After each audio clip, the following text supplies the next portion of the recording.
Okay, lovely.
Good morning and welcome everyone. This is a joint hearing of the Subcommittee on Disability Assistance and Memorial Affairs and Oversight and Investigation. Will now come to order. I first want to take a moment to thank my colleagues, Chairman Berkman, Ranking Member Esty, who should be along shortly, and Ranking Member Custer for holding the hearing here with me today and on the important issue that we're facing, and that's helping Gulf War veterans get the benefits that they've earned. It should go without saying that we have a duty to take care of the men and women who have been wounded while serving in our military. Unfortunately, too many injured Gulf War veterans are not being taken care of. VA estimates that 44% of Gulf War veterans develop Gulf War illness, yet 26% of these veterans are receiving benefits. Something doesn't add up. On March 15, 2016, during a similar joint hearing on GWI, VA testified that it was taking steps to improve service for Gulf War veterans. Yet, 1 year later, GAO found VA is still only approving 17% of the claims of Gulf War illness, which is about a third of the approved rate for other claims. For example, GAO report says that only 13% of the claims were diagnosed of the illness and are approved. I can't understand that at all. VA regulations state that if veterans have certain symptoms such as headache, fatigue, or joint pain, VA is supposed to presume that these symptoms are related to the veteran's service in the Gulf area.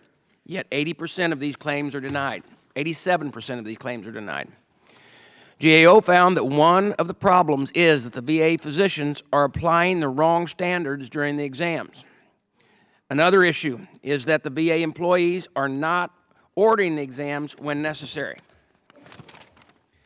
I appreciate recently that the VA retained all of its employees on GWI claims, and I am looking forward to hearing whether the retaining these employees made a difference. I'm also frustrated because GAO pointed out that the VA's decision letters are not clear. This issue keeps coming up. As you know, my appeals reform bill, H.R. 2288, would require VA to make its decision letters more clear and useful for the veterans, but it shouldn't take legislation to force the VA to act. I would like to see the VA change its decision letters now so that the veterans understand why VA made the decisions it did. So GAO also found several other problems that may be keeping the approval rate for GWI claims low, such as the lack of a single case definition for GWI. I am looking forward to an honest discussion about the VA's need to do so and how to ensure that they do. None of us want to come back here next year to find the same problems. After this hearing, I intend to work with my colleagues to keep on VA to make sure that these changes are made, and made this time where we won't have to do it again. I ask unanimous consent that written statements provided for the record be placed into the hearing record. Without objection, so ordered. I also want to thank the witnesses for being here today. With that, I want to call on the Oversight and Investigation Distinguished Ranking Member, Ms. Castro, for her opening statement. Thank you, Chairman Bost, and to General Bergman and Ms. Esty when she arrives, and to the witnesses for being here today. It's been 26 years since the beginning of the Persian Gulf War, and since that time, 44% of veterans who served in that conflict have suffered from Gulf War illness.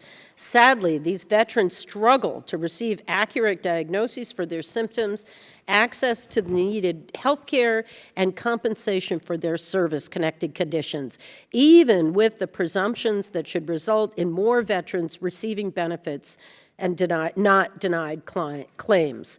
Last year, our subcommittee held a hearing, as the chairman said, on access to treatment for Gulf War illness and how more research is needed to develop treatments and get our veterans the health care they need.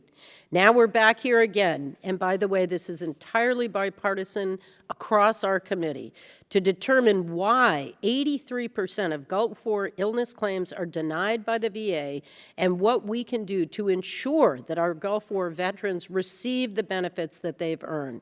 Gulf War illness is a chronic, painful, often debilitating disease, and veterans suffering from Gulf War illness deserve disability compensation and to have their condition recognized and treated by VA providers. Now, just this past Monday, the State Veterans Advisory Committee in my home state of New Hampshire, who I meet with on a quarterly basis, were criticizing the VA's process for adjudicating Gulf War illness claims. In fact, one of the members of our State Advisory Committee had his own claim for Gulf War illness denied. And for the veterans in my state and across the country, the VA's process is poorly run and fails to adequately train personnel. This latest GAO report confirms what our constituents suffering from Gulf War illness continue to tell us on a regular basis. Their claims continue to be denied because medical examiners do not know how to diagnose Gulf War illness, or the VA fails to apply the presumption that Congress intends to grant this service connection disability. When these claims are denied, VA does not communicate to veterans, as the chairman said, the reasons for the denial, leading to veterans becoming frustrated, losing faith in the VA, and filing appeals. The GAO report found that 90% of medical examiners that the VA relies upon to assess veterans' disabilities have not completed the elective training on Gulf War illness so they can better assess veterans' disability levels. I would like to know why this training is not a mandatory requirement and when it will become mandatory. I'd also like to know if this web-based training is sufficient to train medical examiners and if claims processors need better training requirements as well. I also wish to hear from the VA on its plan to improve the way in which it communicates decisions made on claims. When veterans are not provided the reason that the claim was denied, they become frustrated and angry, and they end up in our appeals process, which is already swamped. If they do not know why the claims were denied, they can often spend years attempting to obtain their benefits through a lengthy appeals process. Finally, we know that the VA continues to conduct and support research on Gulf War illness. However, the VA lacks a single case definition, and as I understand it, has no plan to develop one. A uniform case definition for Gulf War illness was recommended in 2014 by the VA's Research Advisory Committee and the National Academy of Medicine. A single case definition is needed to improve research, diagnosis, and treatment of Gulf War illness, and I'd like to see a plan put in place to develop a single Gulf War illness definition. The number of Gulf War illness claims doubled from 2010 to 2015, and we can expect that more veterans will file claims and we subsequently appeal denied claims. It's imperative that the VA implement the GAO's recommendations now so that Gulf War veterans receive the treatment and disability benefits that they deserve without having to fight the VA every step of the way. Thank you, Chairman Boss. I yield back. Thank you, Ms. Custer. And I'm going to ask that all members waive their opening remarks as per the committee's custom. I understand that Chairman Berkman and Ranking Member Esty will give their statements at the end of the hearing. Now I would like to welcome our witnesses again and thank you for taking the time to be here today. Our first witness is Bradley Floor, Senior Advisor for Compensation Services. He is accompanied this morning by Dr. Patrick Joyce, the Chief Occupational Health Clinics of the Washington VA Medical Center. We are also joined by Melissa Emery-Hess. Is that correct? Well, see, with a name like Bost, where people say Boast, I want to make sure that we get everybody's right, who's Director of the Education Workforce and Income of the GAO. Zachary Hearn, the Deputy Director for Claims for Veterans Affairs and Rehabilitation Division of the American Legion. and Michael Figlioli, correct? The Department Director and National Veteran Services of the VFW. And finally, Anthony Hardy, the National Board Chair and Director of Veterans for Common Sense. I want to remind the witnesses that your complete written statement will be entered into the hearing record. And with that, Mr. Floor, you're recognized for 5 minutes. Thank you, Chairman Bost, Chairman Bergman, Ranking Members Esty and Kuster, and members of the committee. Thank you for the opportunity to discuss how VA processes Gulf War veterans' compensation claims for undiagnosed illnesses or medically unexplained chronic multi-symptom illnesses. For purposes of my testimony, I will refer to these categories of illnesses as Gulf War illness. Today, I will provide an overview of VA's processing of Gulf War illness claims and some of our training and quality assurance efforts.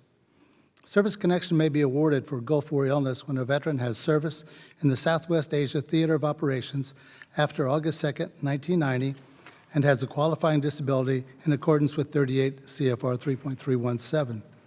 VA recently revised this regulation to extend the date for which service connection may be awarded for a Gulf War illness from December 31st, 2016 to December 31st, 2021.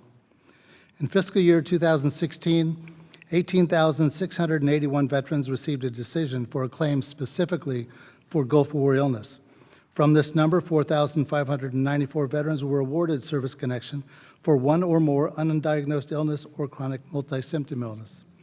13% of these awards were for an undiagnosed illness and 31% for a medically unexplained multi-symptom illness. VBA continues to strengthen its training program for Gulf War illness claims. We have developed 13 related courses for claims processors, and over the last year, VA headquarters mandated 10 hours of training for rating veteran service representatives. In addition, we are currently developing a new training module which will focus on the proper development of Southwest Asia Gulf War claims. This module is scheduled to launch in FY 2018. VA has implemented a number of other initiatives to improve Gulf War claims processing, to include improvement of the notification process, specifically to include a more thorough explanation when a claimed issue is denied. In recent years, VA has developed special tracking to specifically account for Gulf War claims. VA has also amended its Gulf War General Medical Examination template to include important information for examiners when addressing undiagnosed and chronic multi-symptom illnesses, as well as information on various environmental exposures in the Gulf War. VA is constantly looking for ways to improve benefits and services it provides to veterans who served in the Gulf. VBA works closely with the Veterans Health Administration in reviewing the research done by its Offices of Public Health and Research and Development, as well as the National Academy of Medicine's biennial updates on Gulf War issues. VBA also works with VHA and the Department of Defense in joint work groups that research environmental exposures coincident with military service. VBA collaborates with VHA to update training for its medical examiners, as well as VBA's contract medical examiners. And finally, VBA's national quality review staffs, as well as local quality reviewers in our regional offices, continue to ensure employees correctly process and decide claims for Gulf War illness. As agreed upon with the National Gulf War Resource Center, VA conducted 2 distinct special focused reviews of decisions on claims for Gulf War-related illnesses in December 2015 and September 2016. The review in 2015 focused on fiscal year 2015 Gulf War illness cases and showed a 94% accuracy rate. The 2016 review expanded the review to cases that involve claims for medically unexplained chronic multi-symptom illnesses over a 4-year period, starting from fiscal year 2011. This review showed an 89% accuracy rate. VA continues to improve the efficient, timely, and accurate processing of claims involving service in the Gulf War. Although the science and medical aspects of undiagnosed illnesses and chronic multi-symptom illnesses are complex, VA continues to review scientific and medical literature to gain a better understanding of the impact of these illnesses on our Gulf War veterans. This concludes my opening statement. I'm pleased to address any questions you or members of the committee may have. Thank you, Mr. Floor. Mrs. Emery-Harris, you are recognized for 5 minutes to give testimony for the GAO. Thank you, Chairman Bost, Chairman Bergman, Ranking Member Kuster, and members of the subcommittees. I am pleased to be here today to discuss our recent report on VA's evaluation of Gulf War illness disability claims. The exact causes of Gulf War illness are not always known, and veteran symptoms vary widely. Veterans with Gulf War illness may experience symptoms such as fatigue, headaches, joint pain, indigestion, insomnia, respiratory disorders, skin problems, and memory impairment. They may also have infectious diseases like malaria or West Nile virus. VA refers to claims for Gulf War illness as undiagnosed illness, medically unexplained chronic multi-symptom illness, and infectious disease claims. We refer to these three types of claims as Gulf War illness claims. My testimony today will focus on our findings related to three key areas. 1, recent trends in Gulf War illness disability claims. 2, challenges VA faces. And 3, VA's Gulf War illness research. In terms of claims trends, we found that the number of Gulf War illness claims processed has increased in recent years. In fiscal year 2015, VBA completed processing about 11,400 claims, which was more than double the 4,800 claims it processed in fiscal year 2010. Many of these claims included multiple medical issues or symptoms related to Gulf War illness. On average, we found that Gulf War illness claims took 4 months longer to process than other claims. We also found that Gulf War illness claims were approved at lower rates than other types of disability claims. We found that approval rates for Gulf War illness medical issues were about 3 times lower than for all other claimed disabilities. Specifically, we found that 17% of Gulf War illness medical issues were approved, compared to 57% for all other types of medical issues. According to VA, several factors may contribute to the lower approval rates, including that these claims are not always understood by VA staff. Additionally, veterans sometimes file for Gulf War illness benefits, but according to some VA staff we spoke with, do not provide sufficient evidence that their symptoms have existed for at least 6 months, as generally required by VA regulations. In terms of challenges VA faces, we found that there is inadequate training for VHA medical examiners. VBA claims rating staff often rely on these medical examiners to assess a veteran's disability before they make a decision on a claim. Medical examiners we interviewed said that conducting Gulf War medical exams is challenging because of the range of symptoms that could qualify as Gulf War illness. The VHA has offered an optional 90-minute web-based Gulf War illness training for its medical examiners since 2015, but according to VHA, training data only showed 10% of the examiners had taken this training as of this past February. We recommended that VA require its medical examiners to complete training on Gulf War illness, and VA agreed with this recommendation. We also found that decision letters VA sends to veterans denying benefits for Gulf War illness claims do not always clearly explain to the veteran how their claim was decided, which can leave a veteran uncertain about how the claim was evaluated and potentially lead to unnecessary appeals. We recommended that VA require decision letters to clearly explain how the claim was evaluated, and VA agreed with our recommendation. In terms of Gulf War illness research, we found that VA does not have a plan to develop a single case definition of Gulf War illness. VA advisory groups have emphasized that establishing a single definition could further improve the research, diagnosis, and treatment of veterans. VA's advisory groups recommended that in the near term, VA analyze data from its existing data sets, and in the long term, conduct research projects to contribute to the establishment of a single case definition. VA included in its 2015 Gulf War Research Strategic Plan an objective to establish a single definition, but the agency has no action plan in place to achieve it. Without a plan, VA risks engaging in research that is not targeted towards its goal. We recommended that VA prepare a plan to develop a single definition, and VA agreed with this recommendation. Thank you. This concludes my remarks. Thank you. Mr. Hearn, you're recognized to begin the testimony for American Legion, please. Thank you. It's like deja vu all over again. Ranking Member Custer, you made this assertion in your opening remarks during the March 2016 hearing regarding Gulf War illness. 486 days, one damning GAO report, and thousands of injured veterans and impacted dependents later, we are here again to discuss the adjudication of Gulf War illness claims by VA. And yes, Ranking Member Custer, it definitely feels like deja vu all over again. Good morning, Chairman Bergman and Bost, Ranking Member Custer, and distinguished members of the subcommittees on Oversight and Investigation and Disability Assistance and Memorial Affairs. On behalf of National Commander Charles E. Schmidt and the over 2 million members of the nation's largest veteran service organization, the American Legion appreciates the opportunity to testify regarding the adjudication of Gulf War illness claims. Gulf War illness claims are inherently complicated. Veterans must tread murky waters to gain service connection for many Gulf War-related undiagnosed illnesses. An undiagnosed illness is just as it sounds, a cluster of symptoms that are unexplained and undefined.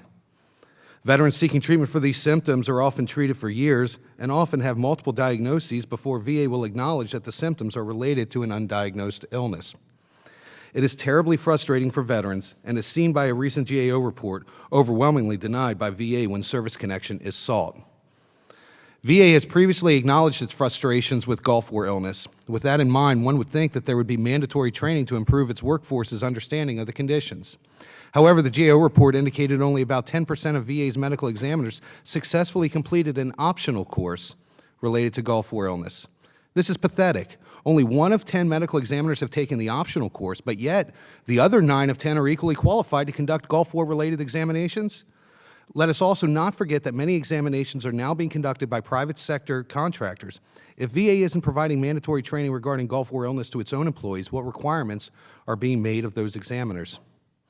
The American Legion has over 3,000 accredited representatives located throughout the nation. These dedicated individuals are the lifeblood for staff in Washington. They are the souls that provide the necessary feedback regarding issues our veterans face regularly. One service officer reported that a VA regional office employee stated that veteran service organizations receive more frequent and higher quality training than RO employees. Training received is a web-based training that often results in various interpretations, ultimately resulting in inconsistent decisions. Each service officer spoken to prior to this hearing stated that they've had to accept claims sought for undiagnosed illnesses will have to go to the Board of Veterans' Appeals if they expect the claim to be granted, costing the veteran not months, but numerous years to possibly result in a positive decision. Veterans will provide lay statements detailing symptoms and impacts of symptoms from family members and friends. These statements will have little, if any, impact on RO decisions. However, the service officers report BVA decisions are much more favorable for veterans and take into account those lay statements. The GAO report combined with American Legion findings paint a bleak picture of the development and adjudication of Gulf War-related claims. Medical providers have optional training, of which only 10% participate, and VBA personnel complain of a lack of adequate training on the subject. 3 generations of veterans have potentially been impacted by Gulf War illness, and these concerns have been swirling for over a quarter of a century. Think about this. A 20-year-old deployed troop right now in Iraq wasn't even born when these symptoms arose and may one day suffer, and we have yet to discover A, the cause and proper treatment for it, and B, how to properly adjudicate the claims that are associated with it. It is evident that there is need for improvement, and the American Legion is willing to work towards achieving these goals. In the last year, VSOs worked with VA and designed an appeals modernization plan that we collectively achieved. We have proven for substantial change to occur, it takes VSO and VA collaboration. The American Legion is eager to work with VA and VSOs to accomplish this feat. This is a problem that will not be resolved strictly by finger pointing. It is a problem that will be resolved by agreeing on identified problems and arriving at sensible solutions. Again, on behalf of National Commander Charles E. Schmidt and the members of the American Legion, we truly appreciate the opportunity to speak with you this morning. I'll be happy to answer any questions. Thank you. Thank you, Mr. Hearn. Mr. Figlioli, you are recognized to present the position for the VFW. Thank you, Chairman Bost and Bergman, Ranking Members Esty and Custer, members of the subcommittees. On behalf of the VFW, I would like to thank you for the opportunity to testify on VA's disability claims process with respect to Gulf War illness. As professionally trained accredited advocates, VFW service officers work extraordinarily hard to ensure our veterans and their families receive the maximum benefit allowable by law from VA. All too often, however, this does not happen for a myriad of reasons. For today's hearing, I will focus on the signature condition of the Persian Gulf War, referred to largely across the veterans community as Gulf War illness, or more commonly in VA as medically unexplained chronic multi-symptom illness. Unlike nearly all other claim conditions, Gulf War illness is intrinsically difficult to diagnose and treat. Gulf War illness has no clear and concise set of rules. In other words, no one distinctive set of symptoms that allow for a single, unmistakable diagnosis. Gulf War illness presents itself as a conglomeration of possible symptoms to which countless members of the general public with no military experience can also be subject. As such, Persian Gulf veterans have a steeper hill to climb in relating the symptoms to service, the most critical link in establishing service connection. None of this is remotely possible without the benefit of a VA exam. As VA continues to evolve on a number of fronts, such as electronic business management, VA developed Disability Benefits Questionnaires, or DBQ, with an eye towards efficiency and timeliness. Last year, the VFW strongly advocated for the elimination of the parsing out of symptoms and placing greater concentration on the clustering of these indicators of potentially one illness affecting multiple body symptoms, as opposed to specific conditions related to each symptom. Put more simply, the VFW feels Gulf War illness claimants would be better served by VA eliminating the assignment of multiple DBQs and posit from the outset that the evidence meets the criteria for Gulf War illness. It remains our contention that the current system of assigning separate DBQs for each symptom claimed in association with Gulf War illness promotes incorrectly assigning a diagnosis to a condition linked to Gulf War illness, which ultimately results in the veteran's claim being denied. More than a year ago, these committees met to discuss this topic and pressed VA to develop a single DBQ for GWI that would assist in establishing service connection. Regrettably, VA has not reported any progress in developing this DBQ, and veterans continue to have their claims denied. VA continues to rely on a Gulf War illness general medical DBQ that is not singular in nature for claims for Gulf War illness, but instead rely on the subjective, non-medically trained construal of a claims assistant to interpret a veteran's claim conditions and schedule the appropriate VA exam. When asked about the possibility of the creation of a more favorable DBQ, the response of record was that VA would look into the issue, and first, we had to confirm that the lack of a single DBQ is a real problem. Mr. Chairman, let's stop mincing words. We know this is a problem, and GAO agrees. This continued problem also has the downstream effect of the appellate process. VFW advocates at the Board of Veterans' Appeals continue to find numerous inconsistencies when decisions are remanded to the VA regional office. In assessing pending appeals for Gulf War illness, the VFW notes that VA appears to clearly favor finding a diagnosis for each reported symptom and thereby rule out Gulf War illness, rather than further developing and accurately applying the rating schedule to a diagnosis that is even a minimally supported one. The VFW urges VA to consider both possibilities as existential. Since the preponderance of evidence shows the possibility that Gulf War illness may exist, the balance of evidence as to Gulf War illness's non-existence is equal or in equipoise. Therefore, VA's own regulations show that VA should develop the claim for the potential grant of Gulf War illness disability. The VFW suggested in prior testimony that inconsistencies in the application of the rating schedule is universal across the VA regional office spectrum with regard to claims for Gulf War illness disabilities. While we are not in any way suggesting that this is deliberate, we continue to put forward that a grant for Gulf War illness in Michigan should be exactly the same in New Hampshire or any other VA regional office based on the same evidence and fact pattern. VA's Office of Performance Analysis and Integrity has demonstrated their capability to track data nearly to the keystroke. This presents the perfect opportunity to identify and develop best practices across VA in properly adjudicating claims for Gulf War illness and eliminate the disparities. At the very least, with VA's national work queue, VA could easily distribute these specialized claims to the regional offices that have a proven track record in proper adjudication of Gulf War illness claims. As one of the nation's largest VSOs responsible for providing direct assistance to veterans seeking their earned benefits, the VA thanks the subcommittee for conducting oversight regarding Gulf War illness claims. We ask that you join us in urging VA to adopt a single DBQ for all Gulf War illness claims. Mr. Chairman, this concludes my testimony. I'll be happy to answer any questions you or the subcommittee members may have.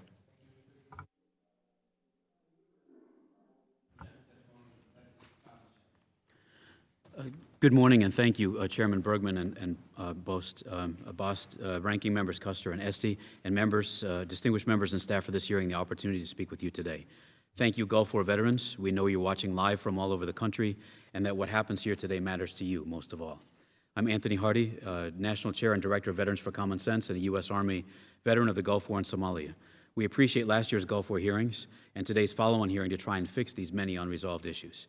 Included in our written statement are many identified issues and recommendations and pages of heartfelt, painful stories from Gulf War veterans from all over the country, written in their own words, just a few of the tens of thousands whose denied VA claims left them hurting, bewildered, distraught, and angry.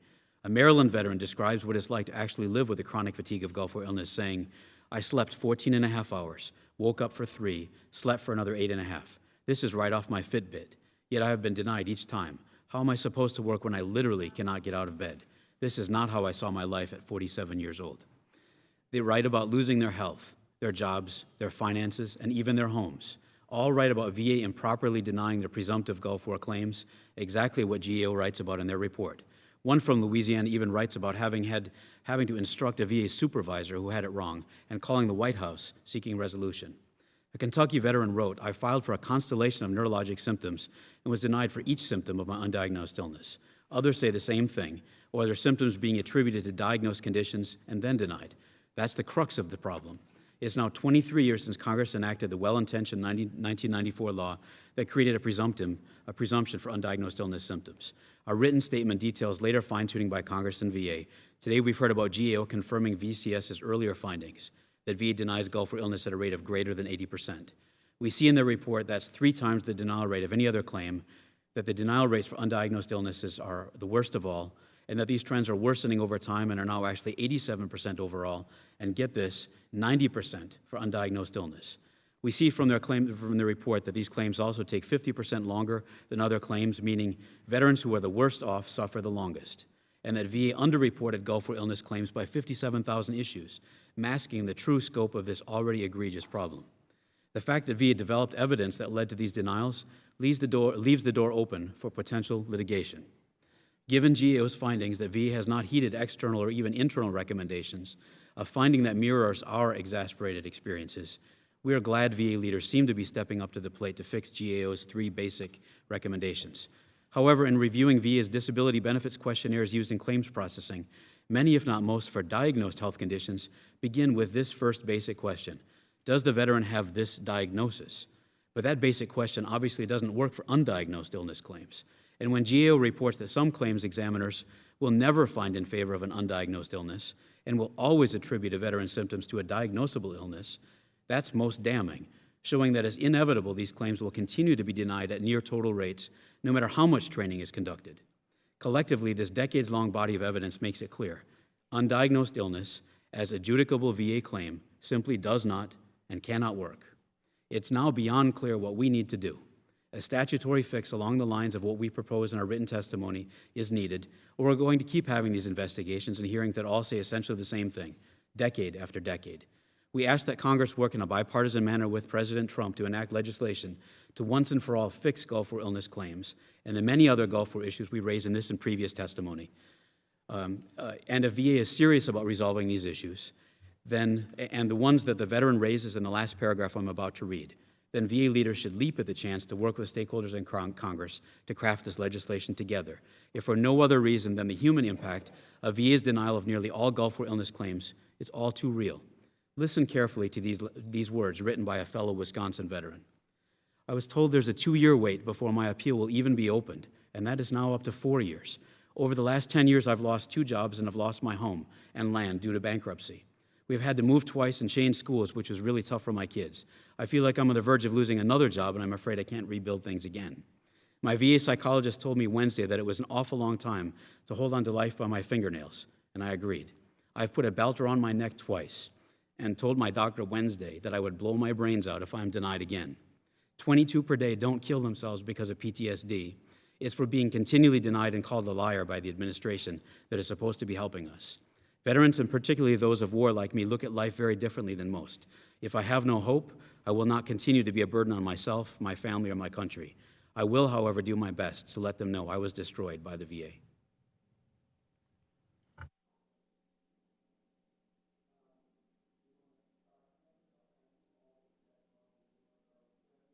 Start. And as soon as I turn my microphone on, I'll start. I do want to thank you all for being here and for your testimony. But I do want to start with a question. Mr. Hearn, do you think the VBA's adjudication manual provides useful guidance for the VBA employees related to the Gulf War illness? When preparing for the testimony, I was reviewing the manual, and I think it's fairly clunky. It's very clunky in the way that it's written, and I question as to whether or not aspects of Joyner, a more recent case, is applied properly in there and alerts the staff. I understand why the raters and also, more importantly, the VSRs are having difficulty understanding what to do. And I think when you look at the VSO doesn't use the manual when advocating for a case. And you know who else doesn't? The Board of Veterans' Appeals. So it's funny that the one aspect that seems to be different is this manual and a VBA rater. So that certainly is a concern with the way that VA goes about dealing with these types of cases. Mr. Floor, how do you respond to his statement about where we're at with this right now? Thank you, sir. First of all, I'd like to say that the week before last, I had my 42nd anniversary working in the Department of Veterans Affairs, all of them here in Washington, D.C., all kinds of jobs, from a basic adjudicator to where I am now. And we used to have a very, our adjudication procedures manual was all in paper. It took forever to make changes, to get them to our adjudicators out in the field and our field stations. Now it's a live manual. We call it a live manual because it is live. It is online. We make changes easily. Whenever we find a change that needs to be made, we can do it. We have a large staff that can do that. It's very much superior to what we used to have. Is it perfect? No. Nothing is going to be really always perfect because there are always changes. There's either a court decision or a new legislation that's going to require us to make changes to what we currently have. But we do a lot of training. We have a very large training staff that works very hard to train our adjudicators and our rating specialists in making the right decisions. These claims are difficult. For example, an undiagnosed illness. Any of you who are physicians know that when a veteran presents or anyone presents to you with a constellation of symptoms, the first thing you do is try and diagnose it, because if you can't diagnose it, you can't treat it. If you treat it, you possibly could do some harm if you treat it with the wrong type of medication. So that's one reason why it's so difficult on undiagnosed illness claims. We request an examination. The examiners do all indicated tests to try and determine what the veteran has, and if they can't, we ask them to report to us the veteran has an undiagnosed illness of the respiratory system, the cardiovascular system, whatever body system it may be. And when that gets relayed to us, we grant the claim. As I said, unfortunately, a diagnosis often is made. And then when a diagnosis is made, then the direct service connection criteria of statute comes into play. We must find evidence that the veteran had that particular disability while they were in service. They currently have it now, and then determine how disabling it is. Mr. Floor, I don't want to interrupt, but I do have another question I've got to get to while my time is limited. You know, the VA issued a training letter on February 2010 that details VA should develop a claim for Gulf War illness. For example, the letter instructs VA employees on when to request a disability exam for a Gulf War illness. However, GAO found that employees have different interpretations of VBA's policy, despite VBA's steps to clarify that with guidance. I think we can all agree that adequate exams, if one was requested, are critical to correctly process these claims. The FAST letter that was issued 7 years ago, even despite the lack of additional clear guidance in the manual. So why is it that VA employees still have such difficulty knowing when to request an exam for these claims? That's a good question. As I said, our live manual is pretty clear, at least in my view.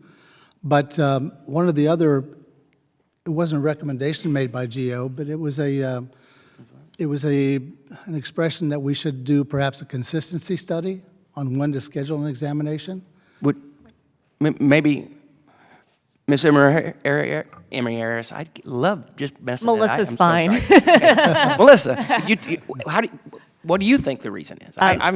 VA told us that they were, in fact, planning to do a consistency study to evaluate just this issue about consistency in referrals for medical exams, and they told us that they would be doing it the third quarter of this fiscal year. So I think that's an excellent question to ask a VA in terms of what is the status of that consistency study.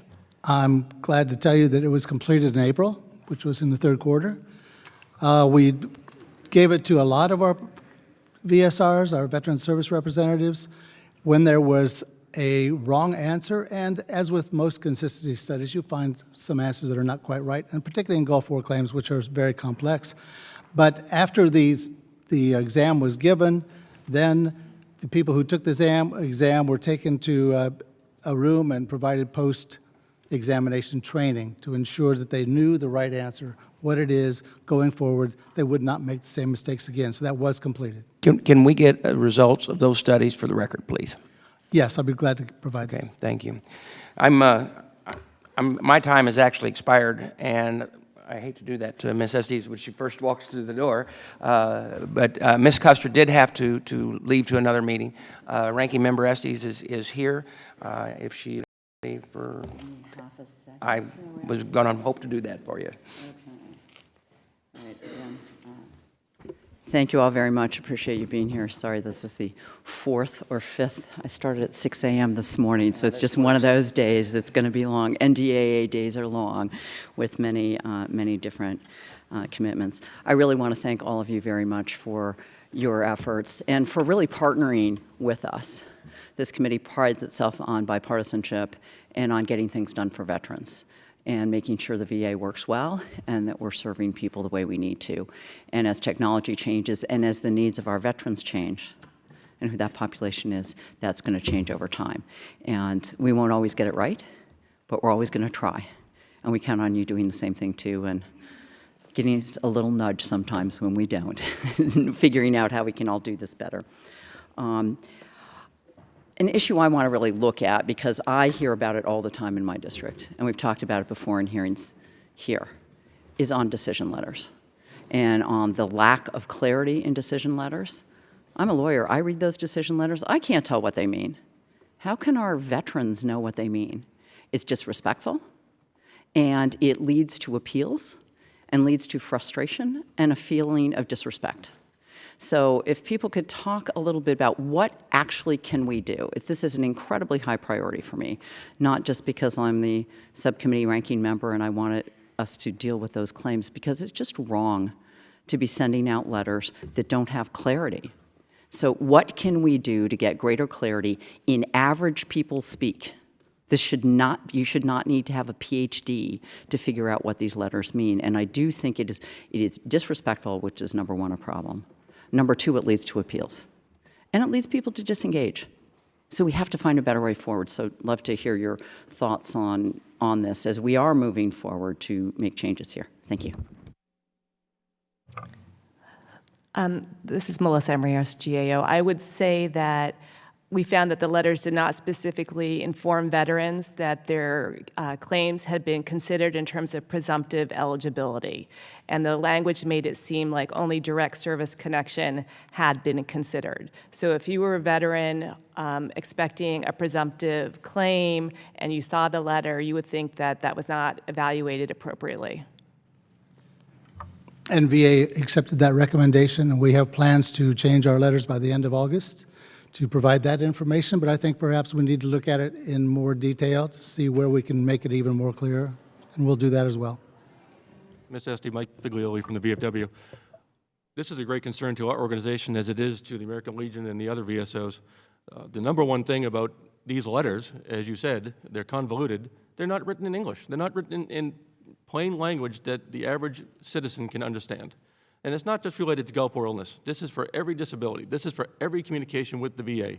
Every letter has to meet certain requirements. But they can outline in that letter, to prove your claim, you need to provide A, B, C, and D, not the standard cut and paste blurb that there's evidence of record, but we have to deny the claim because there is no diagnosis that this occurred or was caused by service. That tells the veteran nothing. We've been after VA for a number of years to make them simpler, make them straightforward, and allow the veteran to understand the shortcoming, then correct the deficiency so that we can go ahead and approve the claim. Thank you. Good morning, Ranking Member. One of the issues that we have noticed over time, and especially in the appeals inventory, is that VA kind of shot themselves in the foot with these letters, right? Because a lot of veterans are appealing cases or appealing their claims, but they don't know what they're appealing. They don't know why they're appealing. They just know that they feel like they kind of got messed over by VA. And so, in like Mike was saying, if they'll sit there and they'll say to gain service connection, you must have the following. Well, why don't they identify it? Okay, you have a diagnosis, you have an incident of service, but yet we don't have a doctor's note linking the two conditions. And I think that's what's creating a lot of confusion. Like you said, you shouldn't have to have a PhD or some sort of advanced degree just to be able to figure this out. And unfortunately, this has been a problem that we've been calling for years and years and years. And really, in the appeals modernization, that was a caveat for this whole thing. And so we're very much looking forward to it. Can I respectfully suggest that when VA has a draft letter ready, they circulate it to this committee and they circulate it to the VSOs? And I think, I fully agree, I think it ought to be broken out with a checklist, with numbered, so you can actually visibly see this criteria must be met, the following was not met, these would be documentation. So it's really clear and it's really easy to do a checklist. That is the military way. Don't bury it in the middle of a paragraph in lawyerese. Break it out so that you can easily understand what that means. So I would urge the VA to circulate that to us. I know I work with some behavioral economists. I want them to take a look at it, and I'd like to have some actual veterans look at it and say, does this make sense to you? If you read this, what would you understand that you need to do? And I think that would help us all get to the objective we share. Thanks very much. I see I'm over time. My apologies, Chairman Bergman. Thank you. No apologies necessary. Quality, you should never put a time limit on good quality. Okay. Mr. Kaufman, you're recognized for 5 minutes. Thank you, Mr. Chairman. I just want to say first, as a Gulf War veteran, how disappointed certainly I was in the aftermath of the war and to this day that the Department of Defense, I think, participated in a cover-up. And that cover-up was that the exposure to chemical weapons. And that I can remember the Marine Corps' limit of advance in the first Gulf War was kind of the northern end of Kuwait on the Iraqi border. And I can remember in the aftermath of the fighting, and you have tremendous visibility in the open desert, seeing this white cloud close to the ground, not moving, and reported that in. And I didn't think there was a question at that time that, well, I knew later on, years later on, what it was. And it was that combat engineers of the United States Army were blowing chemical weapons in place because they didn't want to go through the hassle of all the decontamination stuff. And so we were fortunate, the Marines I was with were fortunate that we were not downwind from it, that the wind patterns were moving in the other direction, so none of the Marines I served with came down with Gulf War illness. But the Department of Defense denied for I believe about a 5-year period in the aftermath of the war that U.S. troops were ever exposed to chemical weapons. And it wasn't until, they were forced to admit it later on that they in fact were, that they did blow chemical weapons in place. And so I think, so we got off to a very bad start in terms of research, that was not one of the aspects that were researched because the Department of Defense was so vehement in denying that was in fact true. And so it certainly left a bad taste in my mouth as a Gulf War veteran in terms of the integrity of the United States government relative to veterans. And so, but I think my question at this point is, in the training of these disability folks that do the processing, review the claims, there doesn't seem to be any uniformity in the training. And as I understand it, there's a course that's optional for them to take, and I think it's online. And I guess let me ask the VA, why isn't there mandatory training for the folks that do this claims, review these claims? Thank you. Are you referring to the training for medical examiners who provide medical opinions, or the people that make the decisions? Well, I think that's a good question. How is it for both? Well, for us, for VBA, every time we hire a new group of individuals, we have a very large training staff, and they get sent away to either Baltimore or Denver. We have training academies there. They go through a lot of training, at least 6 relative to Gulf War. to all particular claims, all Okay. types of claims. So they get an initial group of training, and then every year they're required to complete training as well, I mean, and updates. okay, GAO, maybe. The medical examiners are not required to take training specific to Gulf War illness issues. It's elective, and because of their high caseloads and the fact that they don't have a lot of time for elective training, only about 10% of the medical examiners had taken training on Gulf War illness. American Legion? Yeah. Yeah, thank you, Congressman. The training, that's something that we have a lot of concerns about, and I addressed it during my remarks, was that on the medical side, I mean, you have to remember, these are doctors. Doctors are a lot like mechanics, right? You don't take your car into the mechanic and say, fix my brakes, and the guy comes out and says, I don't know what it is. That's just, that goes against their DNA. They naturally are going to create a diagnosis. I think that's just how they operate. So if the doctor comes back and says, I don't know, that's a pretty rare circumstance. But then what the big concern is that you have, VA as a department has said, this is a priority of ours, but then only 10% have taken it. It kind of makes you wonder if there's just lip service being paid. And then the second aspect of it is that we have started going to these contracted examinations. If they can't get it right with their own employees, what's going to happen when QTC or one of these other providers in the private sector are having these examinations? Are they getting the proper training? And so which Gulf War veterans are going to be impacted by these private sector physicians? Thank you, Mr. Chairman. My time is up. I yield back. Thank you, Mr. Kaufman. Ms. Brownlee, you're recognized for 5 minutes. Thank you, Mr. Chairman.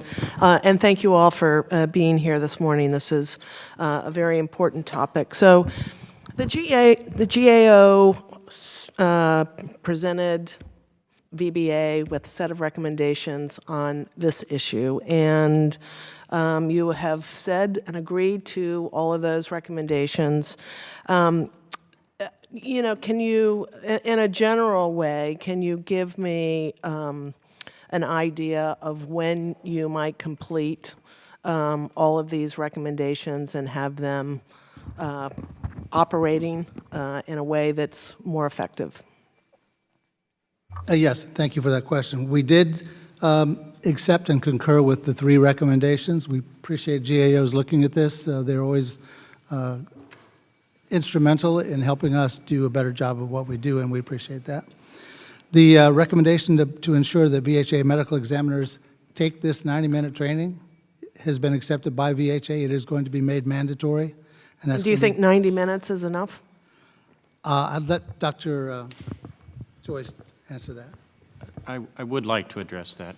The 90-minute training course described by others as being optional is a mere fraction of the training required to do a Gulf War examination or any other kind of CMP examination. These physicians, nurse practitioners, or physician's assistants are first licensed, privileged, and experienced before they do Gulf War examinations.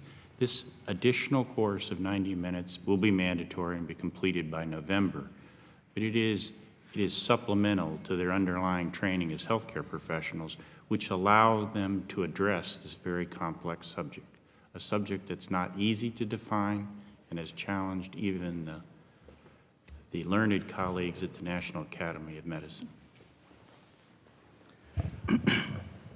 As far as number 2, I think I already said we concur with that as well, and we'll have our decision notification letters completed, changes made to them by the end of next month. And number 3 is the single case definition. We do have a plan to do that. What's the plan? The plan is to get a lot of smart people together and try and figure it out. What's the timeline? The timeline is March of 2018 right now. This is, you know, we asked the National Academy of Sciences to do this several years ago. They couldn't do it. It was that difficult.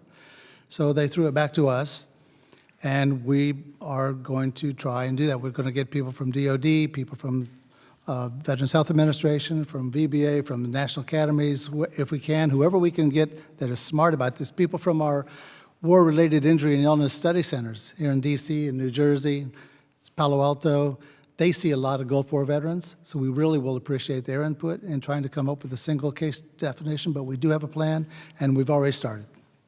Well, certainly my expectation is that the VA would be the experts when it comes to Gulf War illness, and the VA should not have to look to other entities for that. The research, this is what it's all about, is, you know, why the VA and its mission is because they are serving our veterans with all kinds of illnesses, but there are specialty illnesses that are just not out in the world other than within the VA. And I think, you know, back to the medical training, yeah, I agree that the doctors that come to the VA are well-trained doctors. I don't dispute that for a second.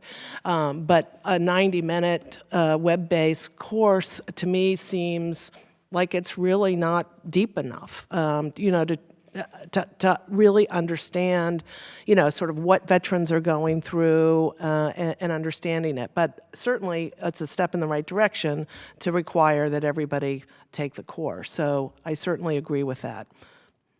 I'm in complete agreement with you. It is not sufficient to take that 90-minute course and to call yourself a Gulf War examiner.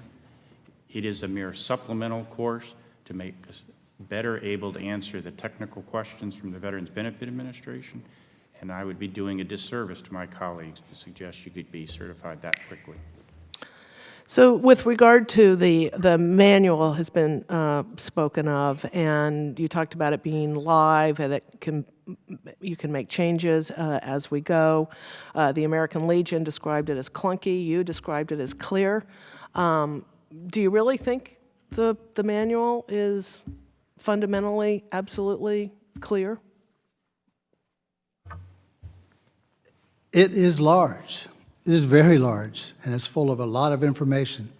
And I have not processed claims myself for many, many years, so I don't necessarily always use the live manual. If I want to look up something, like I looked up what was in there on Gulf War illness before I came here. And there's a lot of information there that needs to be digested, and it may at times lead people to be somewhat confused. I'm not sure about that again, but there's a lot there, and when we need to change something, we can do it immediately, and that's what's the best part about it. Plus, everyone else can see it as well. Well, I think that's good. The transparency piece is good. Exactly. But, you know, clarity is also important. And I think that all goes back to the definition and other kinds of things, you know, that we're talking about. And I know my time is up, but I would just like to hear from VBA, not now, but if you can get back to me. You know, the opening of this hearing started about a deja vu, that we've had this conversation, we had it a year ago, and I would really like to know what has, the work that has been done since last year up until this point. Now we're talking a year later, we're talking about meeting some recommendations yet into the future. So, you know, I'd like to have that conversation offline, and I apologize, I yield back.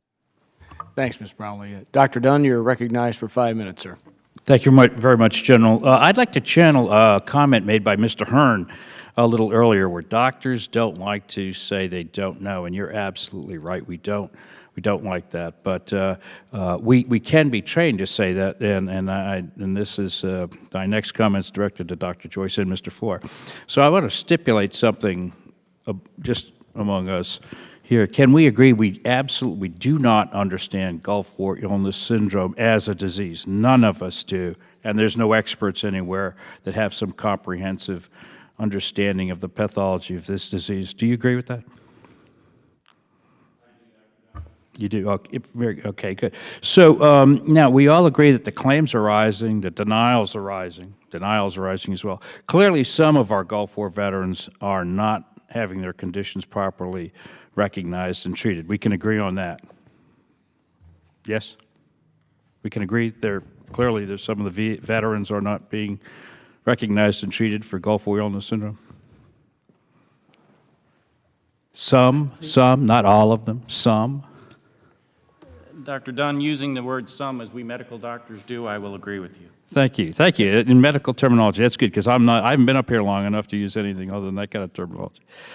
So given that, and we know that the DoD has spent between 94 and 2016 over $172 million on research in hopes of simply clarifying the presumptive list of conditions, sort of that basket of pathologies that fit into Gulf War illness syndrome, and we have made no new changes or additions in 7 years, since 2010. My question is this, then. Can we together promptly finalize some diagnostic criteria for Gulf War illness syndrome and then address the prompt rollout of administrative, financial, and medical action to help these deserving soldiers? Emphasis on prompt. You are talking about prompt training for medical providers, examiners? So you do have to, but so let's, going back to Mr. Hearn's remark, doctors don't like to say they don't know, but if you go to a doctor and say, nobody knows, not just you in this clinic, nobody knows Gulf War illness syndrome, but here's this basket of symptoms that fit this criteria, use this Chinese menu of pathologies, and if your soldiers fit these criteria and they were in the Gulf War, then they presumptively have Gulf War illness syndrome, and they get their financial disability, whatever, and medical treatment such as we know at the time going forward. And we know there will be advances. I spent my evening reading the proteomic and genomic and microRNA studies on Gulf War illness syndrome. Fascinating stuff, but not clinically relevant just yet. But it's okay. I think you can go to your doctors. I've worked in VA hospitals and say, nobody knows, not just you. Can you make this diagnosis and help this soldier? Well, the Gulf War illness is described in statute and regulations. If a veteran has a chronic multi-symptom, medically unexplained chronic multi-symptom illness, which is defined in statute as, such as, pretty clearly the system isn't working yet for that. Fibromyalgia. So defining it in statute, maybe getting the lawyers involved was the wrong group. Maybe we need to get the doctors involved. That would be good.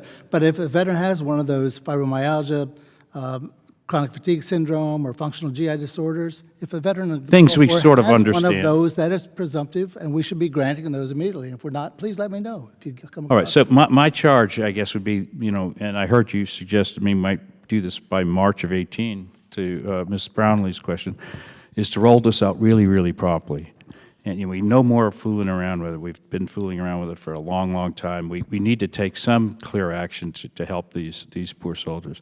And in my final 45 seconds, I'd like to ask, I guess you, Mr. Fuller, what would you have us say to our constituents who perceive that they have a medical condition, Gulf War illness syndrome, arising from their service in the Gulf War, and yet that's not being recognized by the VA, and that happens to us on a weekly basis?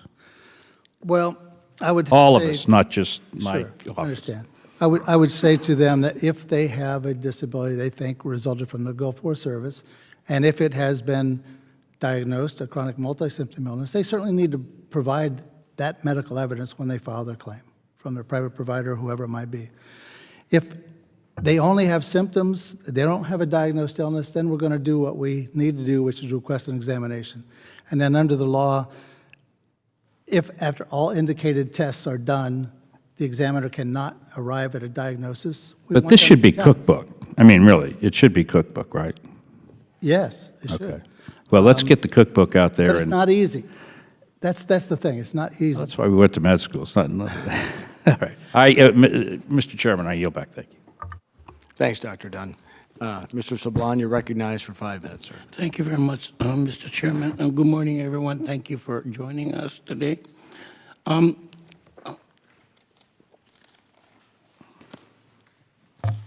I am new to this committee, and I asked to join because I've seen a spike of veterans coming to the congressional office asking for help. They go see a doctor or a medical professional, and they're told no, nothing's wrong with them. And here we're discovering that nobody really knows the entire story or whatever it makes of some of the illnesses from Gulf War and I'm talking about Gulf War veterans primarily. I had a week 2 months ago dedicated to just talking to veterans in a group setting, in one-to-one basis, and all of these veterans have filed claims, and they're still suffering. Some of them suffer in quiet. They quietly suffer because they're told nothing's wrong with them. Now, Dr. Joyce mentioned that a VA physician who usually examines a Gulf War syndrome or illness specializes in this issue. So let me ask you, and that the GAO reports that only 10% do this web service training. So let me ask you, contracted medical examiners, I mean private doctors who are contracted to do this, because I don't have a VA clinic in my district, what makes you determine that that doctor knows what they're doing? A general internist, internal medicine doctor. So as a general rule, Gulf War exams are an exemption to the regular contract exams done to these non-specialist and CMP exams. Okay, So but then, if they go see a doctor and the doctor said nothing's wrong with them, they can't get a referral to go to Hawaii. You know, some of these people have no money to go to Hawaii. You know, it costs $2,000 to go to Hawaii. Plus, you have to get a car, you have to rent a hotel, get lodging and everything, and you need an appointment. And the doctor is saying, nothing's wrong with you, so no one can someone has to make that appointment in Hawaii for them.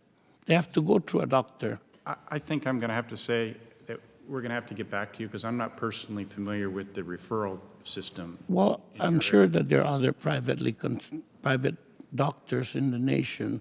And again, Mr. Floor, thank you, sir, for your 42 years of service. But let me ask you, GAO recommends that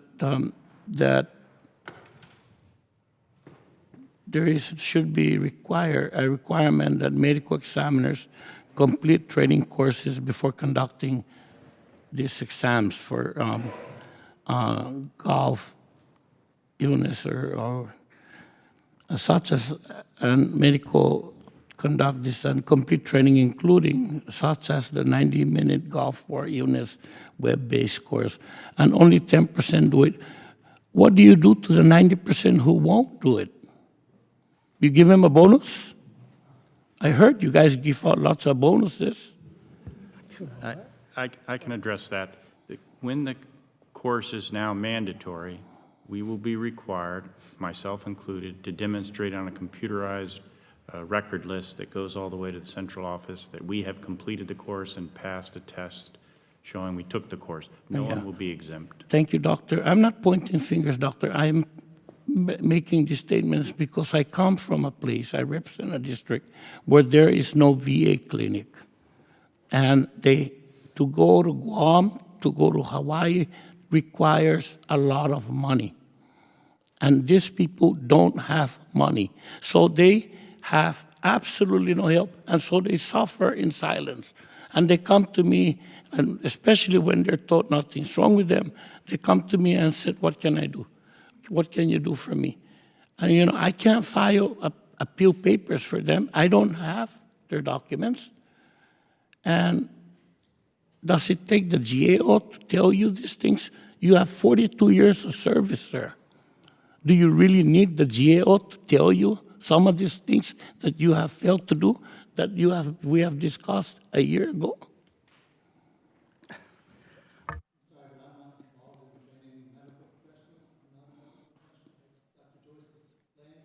But, you know, we work with VHA to make sure that we get all that we need to make proper decisions. Yeah, I'm sorry. I don't mean to be, you know, very, if I appear critical, I don't mean to be. I mean to, I'm just expressing. And I took the stories of veterans word for word. I added nothing, I took out nothing. And I presented them to Secretary Kelly. And I'm in Ashokan, I'm sorry, I'm mistaking. But I really need help in my district. And I don't know what else to do. I joined this committee trying to find help, not to be critical of anybody, and I appreciate that you guys are doing this. I thank GAO also, but I will tell you, and I'm over my time, but I will tell you that some of the best information I have learned over this series of hearings have come from these people, the VSOs. Unfortunately, I only have the VFW in my district. Many of them are Vietnam veterans, but I've put together a list of all VSOs in the nation, and it's going on my website, and I'm telling these veterans, join or go to these VSOs for help. I can't do your things for you, but they could be helpful. Mr. Chairman, I apologize for being out of time, General. Thank you, sir. No apologies necessary.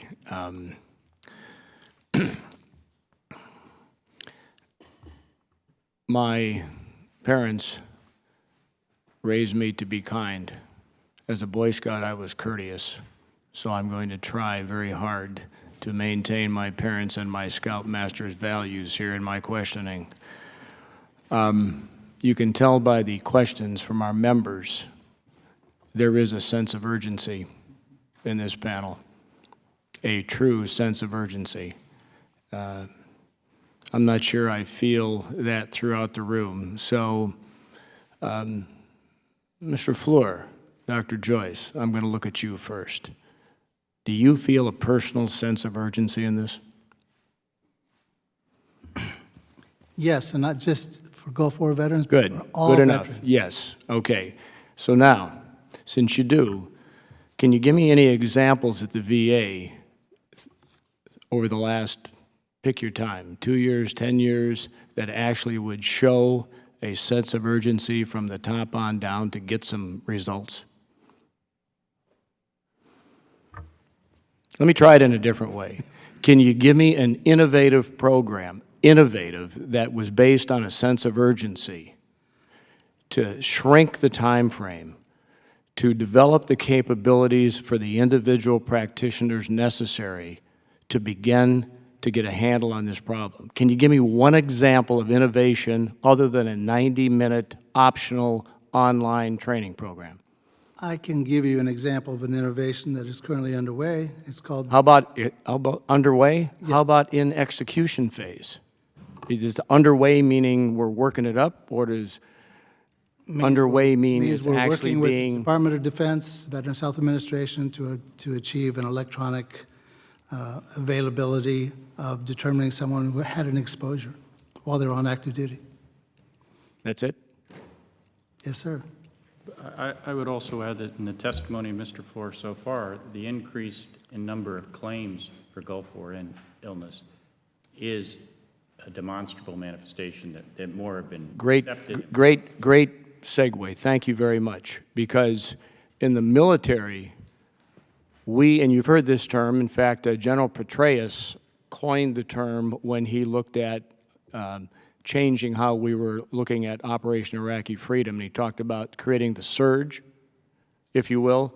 Can you give me an example of surge operations that have been instituted within the VA? Not just asking for more money and more people, but taking already existing assets that you have and that you pay every day of the week and redistribute those assets in a surge manner to begin to grab a handle on this? I don't know if it meets what you're looking for, but we... I'm looking for over the past several years, existing assets that you refocus based upon a perceived need. Again, in warfighting, it's real simple. If the enemy's over here, bring your stuff over here to go after them. what we've done over the last several years now is develop training academies for newly hired employees where they get the training they need to make proper decisions in a group setting. They get tested. It's working out very well for us. Is there a sense of urgency? It's urgent that we get them trained so they Is can there a process sense of claims. urgency? Yes. You feel a sense. Sensing is a feeling. Someone can write the word urgent, but unless you sense urgency, that's where I'm going with this. And from the top down, if the leaders and the people in charge do not have a sense of urgency, that's not going to filter down into the organization. It doesn't come from the bottom up. It comes from that I believe that leadership at the Secretary Shulkin definitely has a sense of urgency, and he's relaying that down to all of us. It's too bad it took this long to get the secretary, if you will. Now, and I agree with you. Secretary Shulkin does have a sense of urgency. I'm trying to reinforce our support for his efforts to develop that sense of urgency throughout the VA. Here's a question for you, and I don't care who answers this. What's the single biggest challenge for us moving forward here? I'm going to give you two of my choices: apathy or bureaucratic red tape. Mr. Chairman, Anthony from Veterans for Common Sense. I'd like to suggest that, again, the biggest challenge is that undiagnosed illness since 1994, it doesn't work. And all the training in the world isn't going to fix it. All the solutions that we can rewrite manuals all day long. It simply doesn't work because these conditions are diagnosed. I had a veteran this morning who contacted me and said, I was diagnosed with sleep apnea. It's one of those 9 conditions that are listed for under sleep disorders. Why can't I get this done? And I explained to him, well, it was diagnosed and therefore doesn't qualify under undiagnosed illness. And he said, well, that makes no sense. And I said, that's the point. So is it apathy or is it bureaucratic red tape that's causing that? Anybody want to throw one out there? It's okay. There's no right or wrong answers here. It's what you perceive based upon your understanding and research into this issue. Mr. Chairman, Mike from VFW, I would say it's bureaucratic red tape, in my opinion, VFW's opinion. Too many steps. The manual, as we said, is clunky, confusing. Training is not conducted in a way that they can recognize either it is or it is not Gulf War illness, and roadblocks abound. If it was made more simple, if the DBQ was developed to the point that said this is in fact Gulf War illness, or if we started from Gulf War illness and worked our way backwards, it might be less so. This has actually not been going on since last year. This has actually been going on since 1997, Mr. Chairman. Okay. Thank you very much. Question for Mr. Floor, probably, and Dr. Joyce. What would be the cost, dollar cost, to just presumptively assume that all Gulf War veterans had a base level of Gulf War illness? What would be the cost? I have no idea. I'll tell you what, would you take that for the record? I can take it to our staff that works on those costs. Good. I think and I don't care whether it's 10%, 20%, I don't care. Are you talking about any disability claim by a Gulf War veteran? Get them into the system, presumptively assume that because they were there, they were exposed. Now, again, we're a product of our own experiences. Well, I'm Agent Orange. I'm Vietnam. Okay?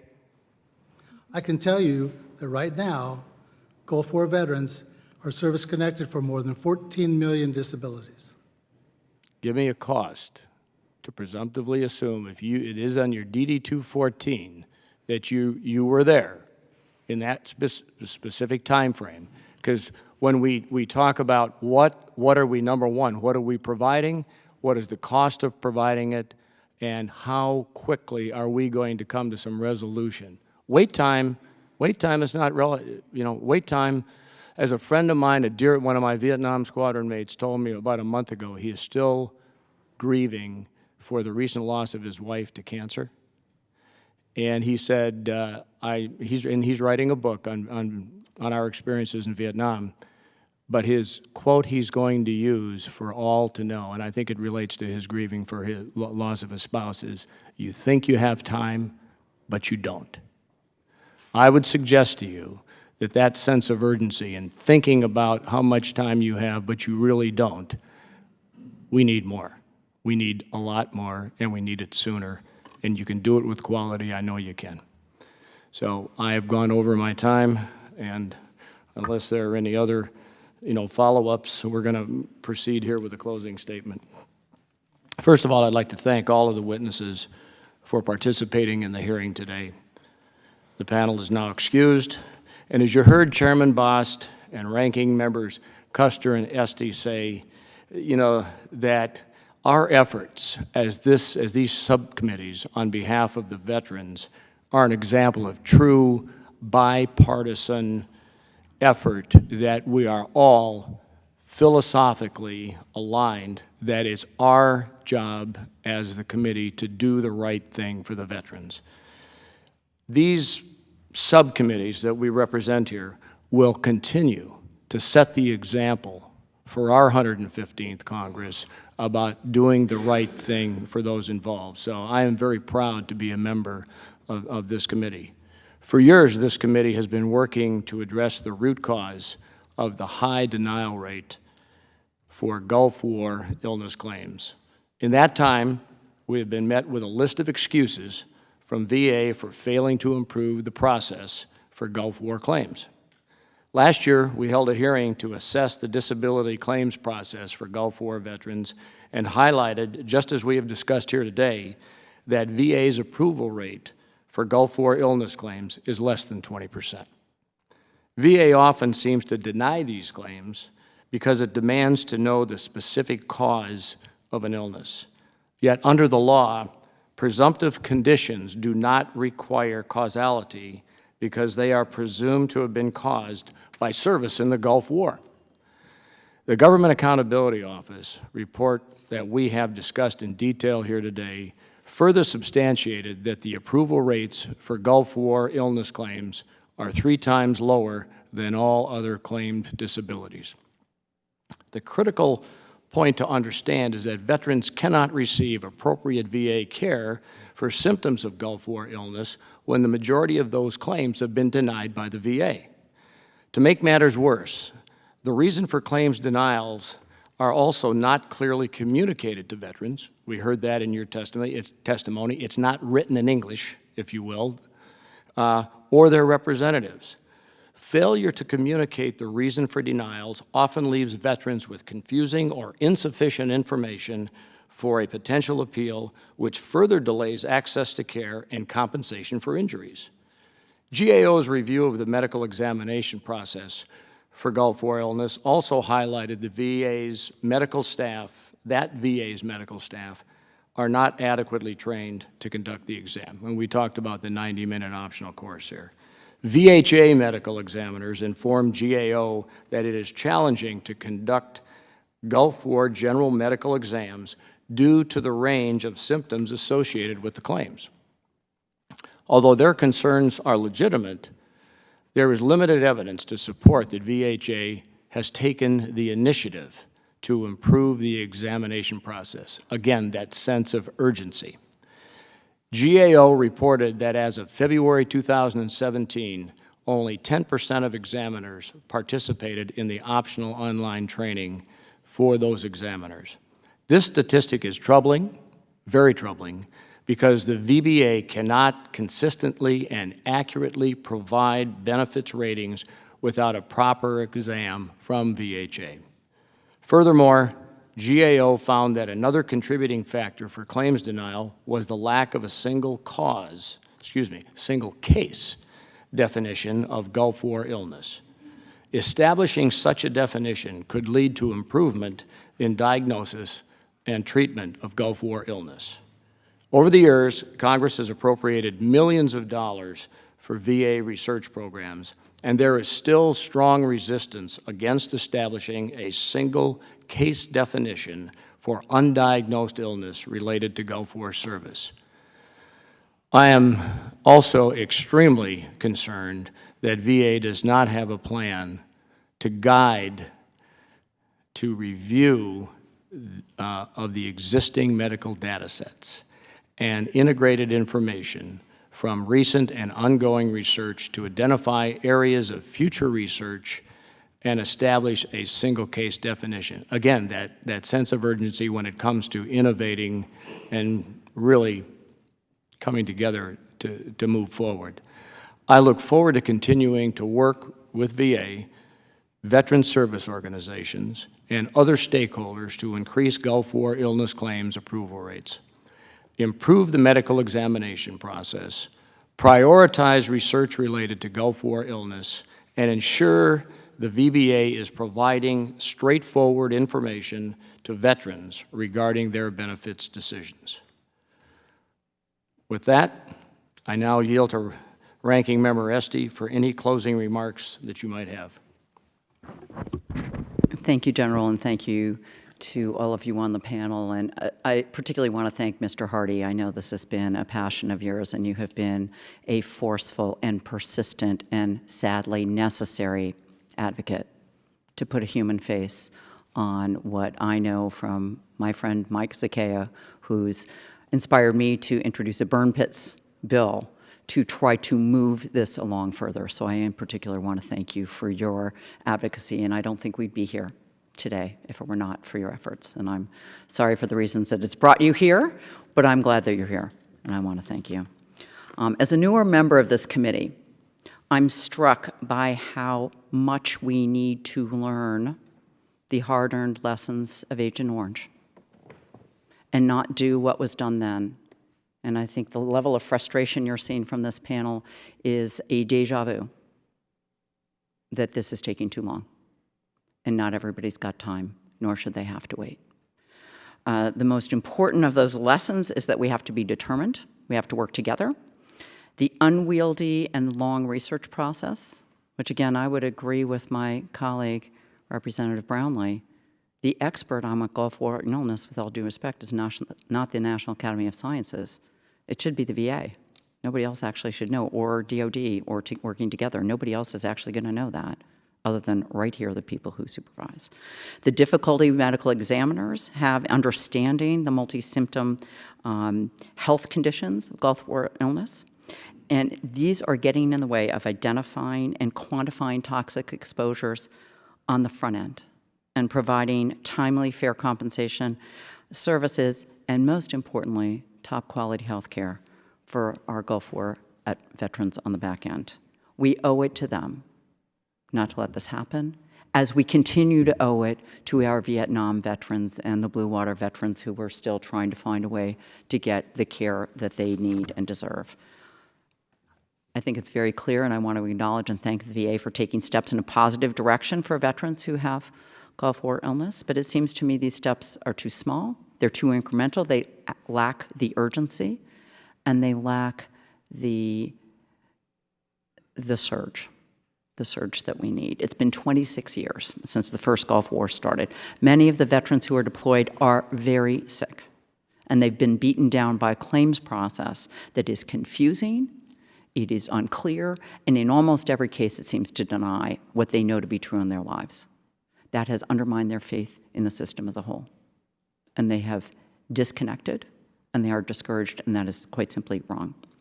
So I want to say for my part, and I suspect I'm not the only one on this panel, that if VA doesn't use its authority on its own initiative, Congress will begin to take steps. We'll set timeframes. We will mandate training for all examiners, whether they are in the VA or whether they're contract. I think that has to happen. We will mandate timelines within which we have to have a single definition that everybody can use.